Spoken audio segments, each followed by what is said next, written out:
বিশাল সই পাথানো নৌকাটি থামলো গায়ের জমিদার আফতার উদ্দিনের বাড়ির সামনে। গায়ের সব ঘরবাড়ি বন্যায় তলিয়ে গেল, জমিদার বাড়ির উঠোন ছুটতেও পারেনি এই পানি। কিন্তু যদি টানা আর কয়েকদিন বৃষ্টি হয় তবে অনায়াসে এই বাড়ির উঠোনে পানি প্রবেশ করবে, তা একদম নিশ্চিত। বলা যায় উঁচু জায়গায় বাড়িটি হওয়ায় তরুণ বন্যার পানি স্পর্শ করেনি এই বাড়িটিকে। মুঘল আমলের বাড়িটি। সামনের উঠোন পেরিয়ে সদর দরজা পেরোলেই ডানে বামে দুটি বড় বড় পাকা ঘর, তারপর আরো একটি দরজা পেরোলেই বড় দোতলা দালানটি স্পষ্ট হয়ে ওঠে। বাড়ির দেয়ালগুলো কেমন নিস্তেজ, রং উঠে গিয়ে কেমন সবুজ বর্ণ ধারণ করেছে। আফতাব চাইলে এই বাড়ি নতুন করে রং করাতে পারে, কিন্তু তা তিনি করবে না, কারণ তার পূর্বপুরুষের চিহ্ন এই বাড়ি।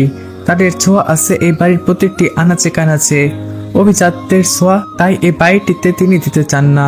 বৃষ্টি বাদলে দেওয়াল ভিজে কালচে হয়ে যাচ্ছে, তবুও বাড়ির দিকে ফিরেও তাকান না তিনি। এতে লোক যা বলার বলুক, তাতে তিনি কান দেন না। নৌকা থেকে বের হয়ে এলো 6 জন যুবক যুবতী, তাদের ব্যাগগুলো মাঝিরা বের করছে। ছেলে 3 জন নৌকা থেকে নেমে আসলেও মেয়ে 3 জন আসতে পারলো না, কারণ সামনে কাদায় ভরা। এখানে নামলে নির্ঘাত আছাড় খাবে ওরা, তাই সম্পান কাঠের তক্তাটি নৌকা থেকে মাটি বরাবর রাখলো। সহজে মেয়েগুলো নেমে পড়লো। সবাই নিজেদের ব্যাগ হাতে নিয়ে বাড়ির উঠোনে আসতেই অবাক হয়ে দেখতে লাগলো বাড়িটি। সত্যি বাড়িটি অনেক পুরনো। সদর দরজার সম্মুখে আসতেই 2 জন জুয়ান লোক লাঠি হাতে সামনে দাঁড়ালো। গম গম কণ্ঠে জিজ্ঞেস করলো, কারা আপনারা, কি চাই? নাইম নামে ছেলেটি লোকটির কথায় জবাব দিল, আমরা শহর থেকে এসেছি, এই গ্রামের জমিদার এনেছে আমাদের। বন্যায় অনেক মানুষ নাকি অসুস্থ হয়ে পড়েছে, তাই। কথা শেষ করতে পারলো না নাইম, তার আগে পেছন থেকে সম্পান বলে উঠলো, আরে দাদা, ওনারা ডাক্তার, জমিদার বাবু শহর থেকে আনাইছে। আর কথা বলতে হলো না সম্পাদকে। লোক 2 জন সবাইকে ভেতরে ঢোকার অনুমতি দিল। সদর দরজা পেরিয়ে বৈঠক ঘরে আসলো সবাই। তৎক্ষণাৎ একটা মেয়ে দৌড়ে এসে বলল, হারান বাবু, পুরুষ মানুষ ভেতরে যাইতে পারবে না, আপনারা এইখানেই বহেন, আমি বড় মারে ডাইকে আনতাছি। ওদের বসতে দিয়ে মেয়েটা ছুটে ভেতরে চলে গেল। নাইম ইশারায় সবাইকে বসতে বলে নিচে একটা কাঠের চেয়ার টেনে বসলো। শহর থেকে 6 জন এসেছে ওরা, আরো কয়েকজন বড় বড় ডাক্তার আসবে, তবে একটু সময় লাগবে। মেডিকেলের স্টুডেন্ট ওরা, নাইম, আসিফ, শেখর, মিষ্টি, রুমি ও পালক। ওদের টিম প্রতিটি দলে 6 জন করে ভাগ হয়ে একে একে গ্রামে গিয়েছে। দেশের অবস্থা ভালো না, বন্যায় ভেসে গেছে গ্রামের পর গ্রাম, সাথে সাথে অসুখও বাড়ছে। বিশেষ করে কলেরা। গ্রামের মানুষেরা সতর্ক থাকে না বিধায় এইসব রোগ বেশি হয়, তাই ওরা এসেছে সবাইকে সতর্ক করতে এবং চিকিৎসা করতে। অবশ্য সব ধরনের ট্রেনিং করে এসেছে, তবুও বড় ডাক্তার সামনের সপ্তাহে এসে দেখে যাবেন। বড় সড়ো ঘুমটা টেনে বৈঠক ঘরে এলেন মালা, সাথে একটু আগে আসা মেয়েটিও। মালা নিচে সরে বললেন, কুসুম, হ্যাঁ গড়ে নাস্তা পানি দে। সাথে সাথে কুসুম সবাইকে শরবত আর পিঠা দিল। শরবত খেয়ে সবাই ক্ষান্ত হলো, আর খাবে না ওরা। মালা কুসুমকে দিয়ে ছেলেদের বৈঠক ঘরের পাশের ঘরে থাকার ব্যবস্থা করে দিল, আর মেয়েদের নিয়ে ঢুকলো মহিলা অন্দরমহলে। মালা ওদের নিয়ে পরীর ঘরেই বসলো, তারপর আবার রান্নাঘরে চলে গেল। পরি এখনো আসছে না দেখে মালা চিন্তিত। ঘরের 3 জন নতুন পুরুষ এসেছে, না জানে মেয়েটা কোন অবস্থাতে ঘরে এসে ঢোকে, তাই তিনি আগে ভাগে কুসুমকে পাঠিয়ে দিলেন নৌকা ঘাটে। কুসুম পানিতে পা ডুবিয়ে বসে রইল পরীর অপেক্ষায়। কিছুক্ষণ পরে 2টা নৌকা ভিড়ল পরে। জুম্মান হাতে এক মুঠো শাপলা নিয়ে লাফ দিয়ে নেমে পড়ল। লতিফ আর দেলোয়ার বাকি শাপলা নিয়ে ভেতরে ঢুকে গেল।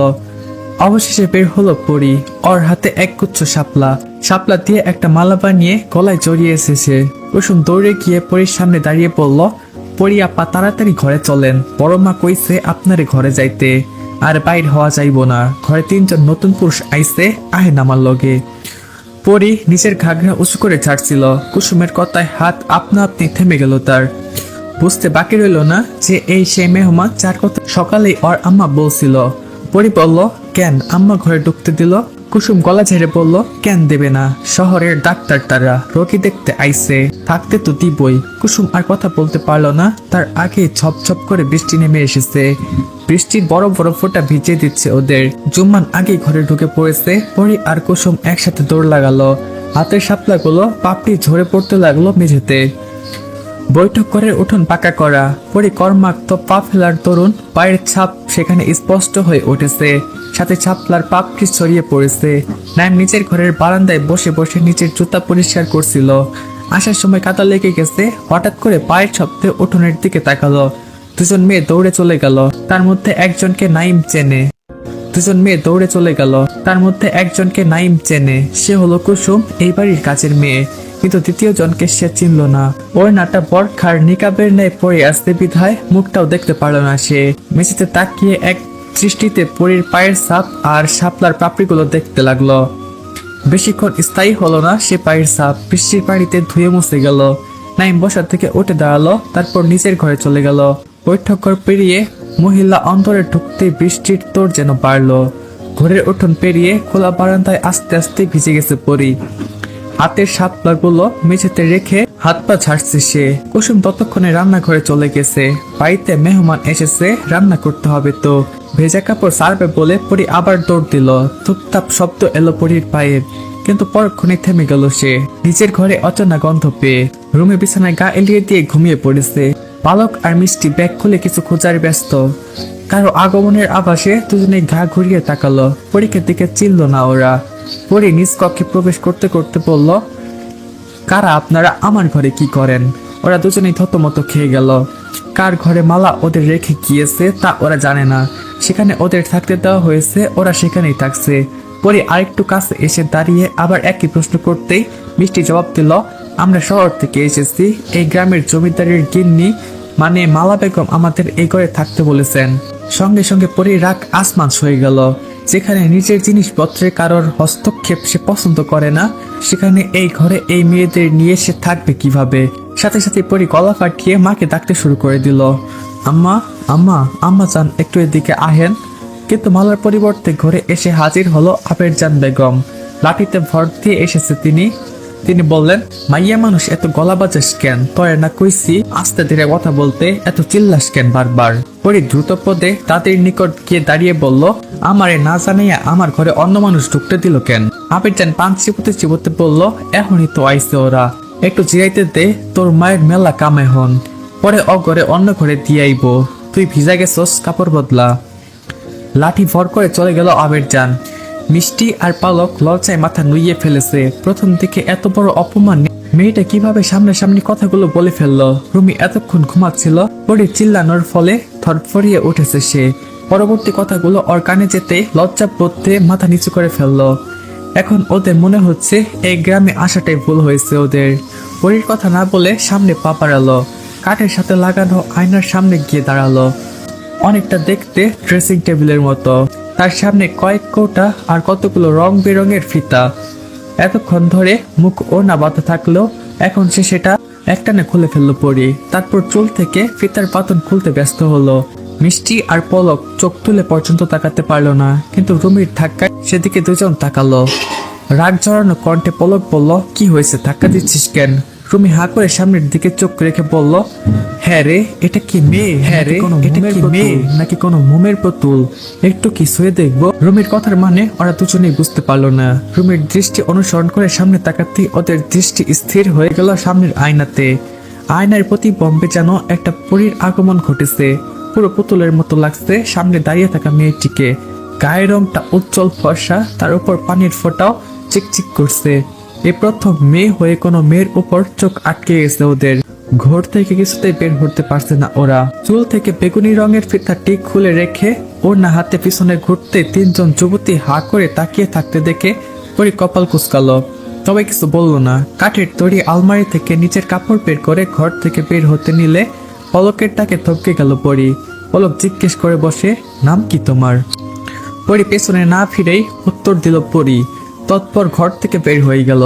এবার ওদের কাছে সব পানির মতো পরিষ্কার হয়ে গেল এই মেয়ের কথায় বিন্দু আর সম্পান বলা বলি করছিল। বিন্দুকে সাথে করে নিয়েই ওরা শাপলা বিল আসে, কিন্তু তার আগে লতিফ আর দেলোয়ার ওদের পথ রোধ করে দাঁড়ায়। কিছুতেই ওদের এদিকে নিয়ে যেতে দিবে না ওরা। সম্পানের অনেক অনুরোধেও লতিফের মন গলল না, কারণ জমিদার কন্যা পরীর করা হুকুম।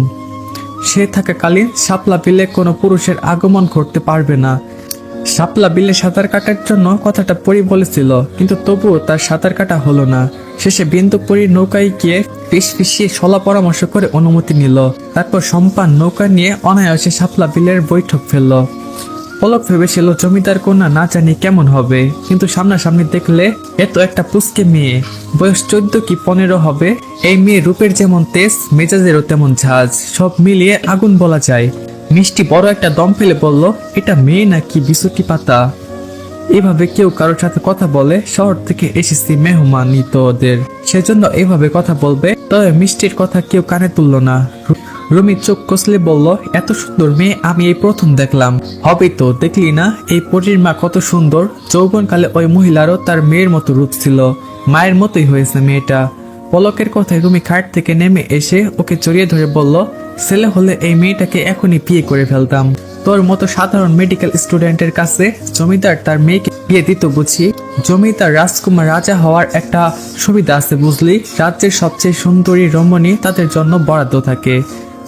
পালক আর রুমির দুষ্টুমি পছন্দ হলো না মিষ্টির। মেয়েটার নাম মিষ্টি, কিন্তু কথা ঝাল মেশানো থাকে সবসময়। মূল কথা হলো পরীর সৌন্দর্য ওর পছন্দ হয়নি।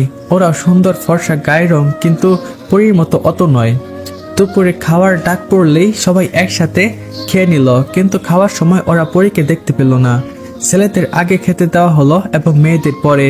খাওয়া শেষ করে কিছুক্ষণ বিশ্রাম নিয়ে বের হলো ওরা। ঘাটে ওদের জন্য নৌকা বাধাই করা আছে। ব্যাগপত্র নিয়ে দ্রুত নৌকায় চেপে বসে সবাই। এখন ওরা গ্রামের আশ্রয় কেন্দ্রে যাবে, যেখানে শতাধিক মানুষ আছে, অর্ধেকের বেশি অসুস্থ। যেখান থেকে ওরা জমিদার বাগান বাড়ি যাবে, সেটিও বর্তমানে আশ্রয় কেন্দ্রে পরিণত হয়েছে। নৌকায় বসে পালক আর রুমি ফিস করে কথা বলছে আর হাসছে। ওদের কাণ্ড দেখে নাইম জিজ্ঞেস করলো, কিরে তোরা নিজেদের মধ্যে কি বলছিস? আমাদেরও বল, আমরাও শুনি। শেখর তাদের তাল মিলিয়ে বলল, বোধ হয় বিয়ের পর হানিমুনে বাচ্চা কাচ্চার প্ল্যান করছে। বলতে বলতে হাসলো শেখর। পালক শেখরের বাহুতে ধাক্কা দিয়ে বলল, জি না মশাই, আমরা জমিদারের মেয়ে পরীর কথা বলছি। জানিস মেয়েটি দেখতে খুব সুন্দর, একদম পুতুলের মতো। নাম পরী আর দেখতেও পরীর থেকে কম নয়। আমি কখনো রাজকন্যা দেখিনি, কিন্তু রাজকন্যা বোধ হয় এই পরীর মতোই দেখতে। কৌতূহল হয়ে পলকের কথা শুনতে লাগলো শেখর, নাইম আর আসিফ। তবে পুরোপুরি হয়তো কথাটা বিশ্বাস হলো না ওদের। আসিফ ব্যঙ্গাত্মক সুরে বলল, ফাজলামো করছিস? গ্রামে এরকম নোংরা পরিবেশে এত সুন্দর মেয়ে? ধমকে উঠল রুমি। চুপ থাক। একটা মেয়ে কখনোই আরেকটা মেয়ের রূপের বর্ণনা দেয় না, দিতে চায় না, কিন্তু আমি না দিয়েও পারছি না। আসলে মেয়েটা খুব সুন্দর। নাইম ওদের সবার দিকে তাকিয়ে বলল, তাহলে তো দেখতে হচ্ছে মেয়েটাকে। দেখি কেমন সুন্দর। তা দেখবি কিভাবে? অন্দরমহলে তো পুরুষ ঢুকতে দেওয়া হয় না। রুমের দিকে তাকিয়ে কপাল কুঁচকালো নাইম। সত্যি তো, তাহলে কি পরীকে দেখা হবে না? যদি পরী বাইরে আসে তাহলে দেখবো। পলক ভেঙচি কাটলো। নাইমের দিকে তাকিয়ে বলল, অত সোজা না বাবু। এই মেয়ে বাইরে বের হয় কিভাবে দেখনি? আজকে শাপলা বিলে তো নৌকায় এই পরী ছিল। বাবা, কত জোর করে আমরা আসতে পারলাম। নাইমের মুখে চিন্তার রেশ দেখা গেল। পালক আর রুমি মেয়েটার বর্ণনা দিল। একবার না দেখা পর্যন্ত ও ক্ষান্ত হবে না। শেখর দুষ্টু হাসি দিয়ে বলল, তাহলে আমরা রাতে চুরি করে অন্তর্মহলে ঢুকবো, কি বলিস তোরা? আমি কিন্তু পরীকে না দেখে শহরে ফিরছি না। শেখরের কথায় সবাই হাসলো, শুধু মিষ্টি বাদে। ও সোয়ের বাইরে বের হয়ে চারপাশ দেখছে। নাইম শেখরের কথা ভেবে দেখলো মন্দ না। সে বলল, তাহলে আজ রাতেই মিশনে নেমে পড়া যাক, কি বল? এবার আসিফও সায় দিল। ও দেখতে চায় কেমন সুন্দর মেয়ে। পালক ওদের কথা শুনে মাথা নেড়ে বলল, পাগল তোরা সব, তোরা খেলেই বুঝবি। জমিদার মশাই তোদের গর্দান নিবে দেখিস। আরে এসেছি 6 জন, যেতে হবে 3 জন। কথাটা আফসোসের সুরে বলল পালক। নাইম বলল, আমরা ধরা খেলে তোদের নাম বলবো, তোরাই তো লোভ দেখালি। মেয়েটা এত সুন্দর, গর্দান গেলে সবার যাবে। তো আসসালামু আলাইকুম গাইস, পরিজান এটি কোনো গল্প না, এটি একটি উপন্যাস। এই উপন্যাসটা তোমাদের কাছে কেমন লাগছে অবশ্যই কমেন্ট বক্সে জানাবা। উপন্যাসটা কেবলই শুরু, আস্তে আস্তে সেই মারাত্মক গল্প এটা ভাই। দেখতে থাকো সবাই আর এনজয় করতে থাকো। তোমাদের সবাই আল্লাহ হাফেজ। দেখা হবে তোমাদের সাথে পরবর্তী পার্টে।